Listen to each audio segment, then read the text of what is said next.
Is today the day where we find that lost classic? Did we strike gold in the quarry of musty mid-century medium mush? Welcome to Pulp Mortem. I'm your host, Jake Swick. Let's find out. Today's review is of Escape Orbit by James White. Big Jim was born in Belfast, Ireland on April 7, 1928, and he died in 1999 at the age of 71. He wanted to be a doctor, but financial hardships prevented this. He worked as a tailor and then at an aircraft company, Short Brothers, and wrote during the evenings.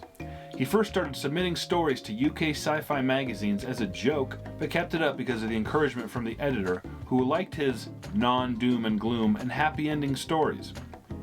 White came to be best known for his Sector General series of novels, which is a prime example of the subgenre medical space opera, and many suspect it to be the source of inspiration for Star Trek Deep Space Nine. Well, the truth is usually just an excuse for lack of imagination.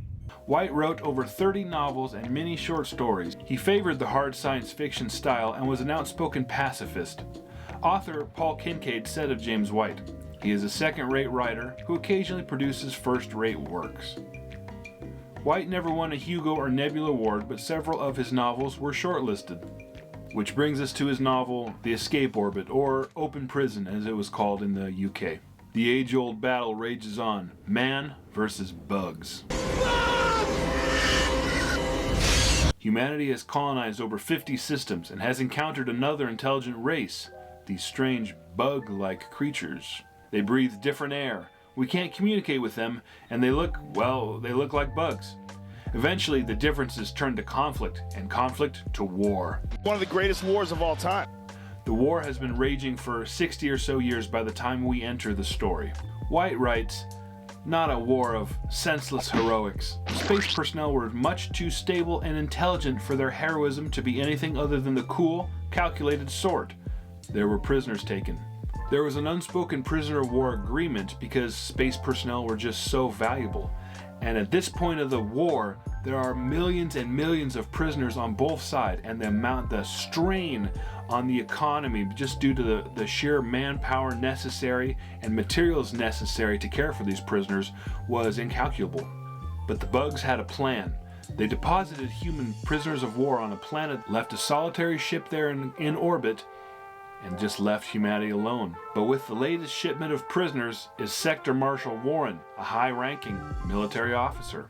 Warren is immediately confronted with a conflict brewing between factions of prisoners on the planet, the Faithful Committee, who are formulating an escape plan, I'm getting you out of here. It's impossible. and the civilians who had abandoned hope of escape, abandoned their posts, and had begun to build their life on the prison planet.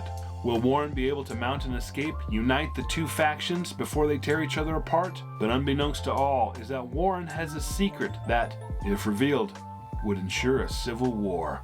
Open Prison was published in the UK in 1964. A year later, this ace paperback version, titled The Escape Orbit, was published in the United States. It is 188 pages and would have set you back 40 cents. The UK copy can be a little tricky to find here in the States. I've seen it online go from anywhere from $15 to $30, but this paperback version you can pick up for $5 to $7. I think I bought it in a bin for $1. The cover has good movement and action, but it's ugly and it's not particularly well painted. But now let's talk about the good. The climax of the film has this escape/hijack sequence, and that was actually great. I was kind of falling asleep at this point and it jolted me awake. It had good action, good movement, pretty violent, and that was by far the best part of the entire book. Thinking outside the box. James White was obviously dissatisfied with the current state of science fiction, and it shows. Now, this one here may be a miss, but I think having that critical eye is a necessary precursor to great art. Big Jim takes a crack at hard sci-fi, and for the most part he does pretty good. The bugs, the aliens in particular, were really well realized, they were well written, and they truly felt alien, not just a human with a foam prosthetic stuck on their head. These people are natural-born idiots, if you ask me. Apart from some unintentional silliness, the book was played fairly straightforward with a good emphasis on hard sci-fi, which is harder to do. And now, the bad. Sexism. All of our chief characters are sexist. All of them.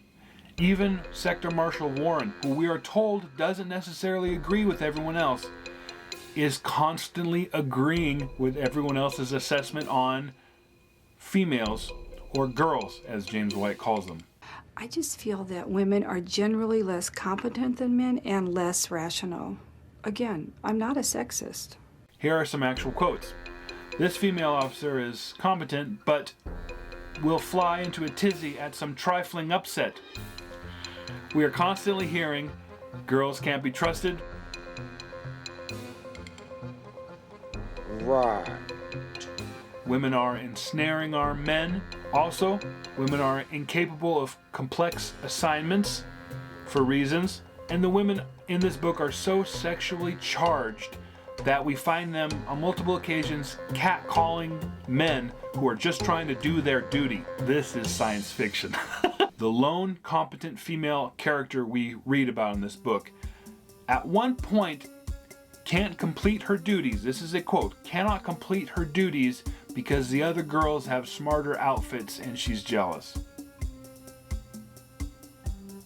We need to go shopping at Van Cleef after that. Now, I'm not a feminist, I'm not woke, I'm not out looking for things to offend me. I understand the era in which I'm reading is going to have some rough passages.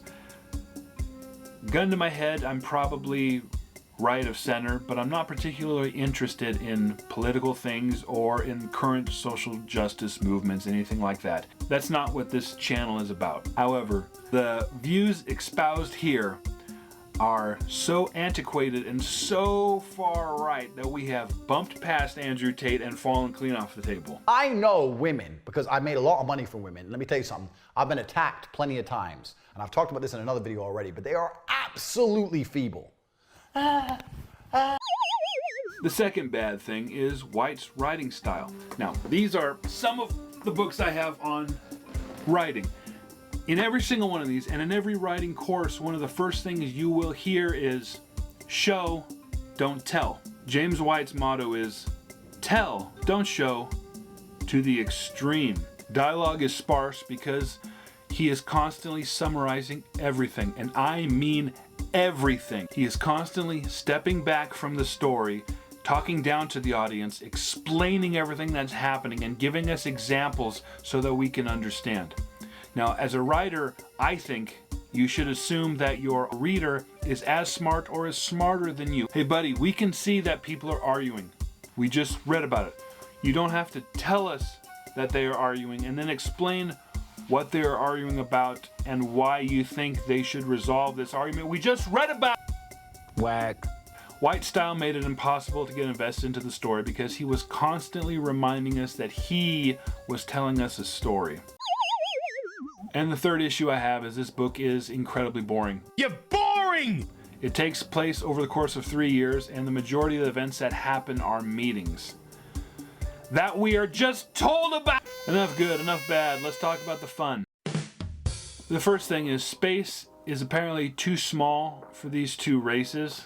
Okay. But also these two races are so intelligent, so honorable, so advanced, that they view military personnel as being so crucial and important in all of this, but they can't figure out a ceasefire or a prisoner exchange for reasons. I mean, all science fiction requires some suspension of disbelief, but this is pushing it a bit. Wicker spacesuits. You heard me right, folks. Wicker. The committee needs spacesuits to hijack the alien ship, so they make them out of wood, wicker, and glass. Now, I appreciate James White's attempt at making a hard science fiction, but I don't think you can make a spacesuit out of wicker. Also, compressed air tanks were made out of wood. And the last funny thing was James White's ego. I'm going to read to you the first page, not once the book gets started. Literally, you open the cover and this is what we have here. All right. James White writes, I am 35, 6'3" in my socks, weigh 180 pounds, and my wife says I am dashing and distinguished looking. I first started writing for fan magazines and wrote my first story partly as a joke and partly because I was fed up with all the atomic doom stories which were current at the time and wanted to write one with a happy ending. submitted this first story to Ted Carnell of New Worlds, who said he liked it, and if I had any other ideas, I've been writing professionally as a hobby ever since. Alright, two things are happening here. Two things that are hilarious. The first is, James White is letting you know that he is not like you nerds. Hey, what's up all you nerds and virgins? He is not like you science fiction nerds who read this. He is tall and attractive and handsome, and he's not taking this seriously. You guys all, you nerds take this seriously. What a bunch of nerds. I'm nothing like you nerds. Did I mention I have a wife? Did I mention I'm attractive? The most handsome man in the world to me. The second thing James White does here is flex on this nerdy audience, and it's... There's never really been a day in my life when somebody hasn't commented on my height. That's not how you endear yourself, is by flexing on your audience. Flexing on your audience. 6'3" in your socks. Wow. I can't imagine what it would be like to be that short. Emotional, damn it! I took the bait and now I'm flexing on a dead guy. Honey, would you say I'm dashing and distinguished looking?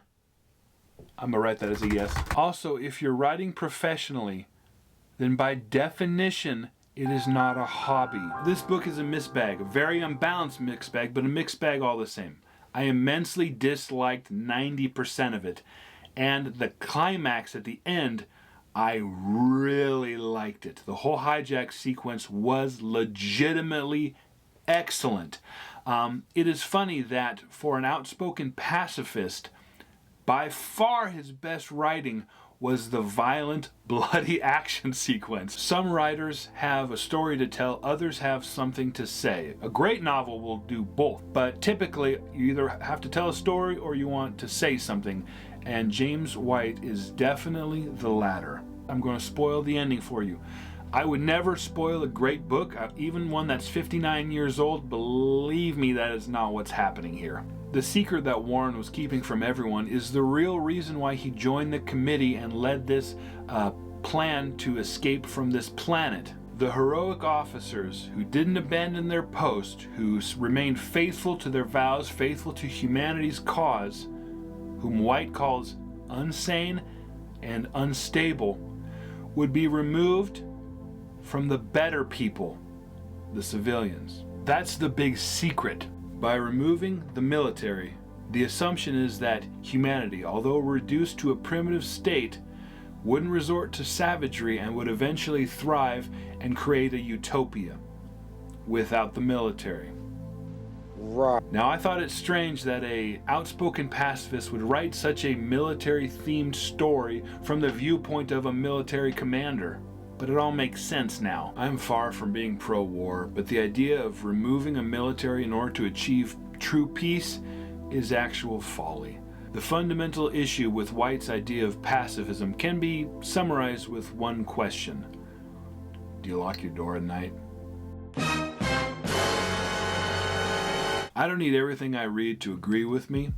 In fact, I like it when it doesn't. I like it when my viewpoint is challenged. I like it when my perception of the world is broadened because of what I read. But with White's particular style of storytelling, it made immersion impossible. And then with him becoming very preachy at the end, it just left a very bad taste in my mouth right when it finally got good. So what's the verdict? Return to Pulp.